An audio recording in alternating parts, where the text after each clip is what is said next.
අනුරාධපුර පූජනීය නගරයේ කලබලයෙන් බැහැරව නිහඬව සැඟවුණු තැනක් තිබෙනවා. ඒ තමයි වෙස්සගිරිය.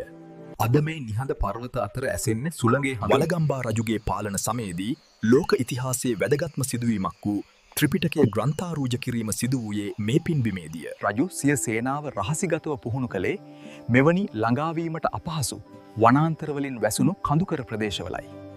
රජුට රුවන්වැලි සෑය නිම කිරීමට අවශ්‍ය රිදී සම්පත් හමු වූ ස්ථානය ලෙස මෙය ජනප්‍රවාදයේ ප්‍රසිද්ධය. හරි. එහෙනම් වීඩියෝ අවසන් කරන්න කලින් මම කලින් කිව්වා වගේ අද මම ඔයාලගෙන් විශේෂ ප්‍රශ්නයක් අහනවා. මේ ප්‍රශ්නෙට නිවැරදි පිළිතුරු දෙන අය අතරින් වාසනාවන්තයින් 10 දෙනෙක් තෝරාගෙන ඔවුන්ට මම මාසයක අන්ලිමිටඩ් රීලෝඩ් එකක් දානවා කියලා පොරොන්දු වෙනවා. මෙන්න ප්‍රශ්නය.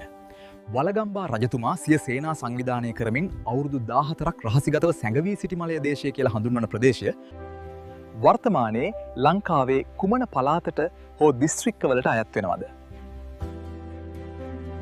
ඔක්මනින්ම වගේ පිළිතුර පහලින් කොමෙන්ට් කරන්න. ඒ වගේම මේ වීඩියෝ ඔයාගේ යාළුවෝ අතරේ ෂෙයා කරන්නත් අමතක කරන්න එපා. ලබන සතියේ මම ජයග්‍රාහකයින් 10 දෙනා නිවේදනය කරනවා. අපේ ඉතිහාසයේ මේ වගේ සැඟවුණු තැන් තවත් බලන්න කැමති නම් අපිව සබ්ස්ක්‍රයිබ් කරලා දිගටම එකතු වෙලා ඉන්න. ගිහින් එන්නම් හැමෝටම ජය වේවා.